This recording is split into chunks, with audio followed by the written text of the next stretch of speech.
তো তোমার ওই ফোন করছি, হঠাৎ তোমার কল কেটে যাচ্ছে, হ্যাঁ হঠাৎ টাওয়ার উড়ে যাচ্ছে, নেট চলছে না, মোবাইল দেখতে পাচ্ছি না।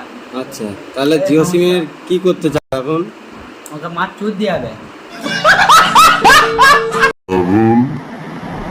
ওকে মার চুদ দিয়ে হবে। কালকে ঠিক হবে। মুকেশ আম্বানি বাল চিন্টু পয়সা যাচ্ছে, কাজ করতেছে। মা একটা তা তুমি তুমি করতে পারে না। কখন কখন এই ডিস্টার্ব ফিল করছো? কখন কখন? চেষ্টা করবো বলতো তোমার 11টার সময় বেশি হচ্ছে, আর রাতের বেলা রাত 10টার পরে। রাত্রির বেলা এত কিসের প্রয়োজন যে নেট দেখতে হবে? ঘুমাতে পারো না? প্রয়োজন আছে। কিছু বলা যাবে একটা? না, ওটা পার্সোনাল ব্যাপার বলা যায়। তাহলে সেটা তো মুকেশ আম্বানি তো বলতে হবে যে এই সমস্যার জন্য আমার এই ডিস্টার্ব হচ্ছে, টাওয়ারটা ঠিক করতে হবে, আমি দেখতে পাচ্ছি না সেই সব জিনিসগুলো।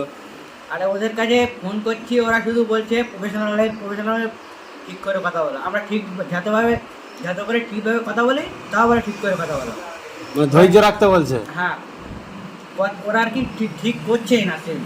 আচ্ছা এখানে আর কি টাওয়ারের ডিস্টার্ব।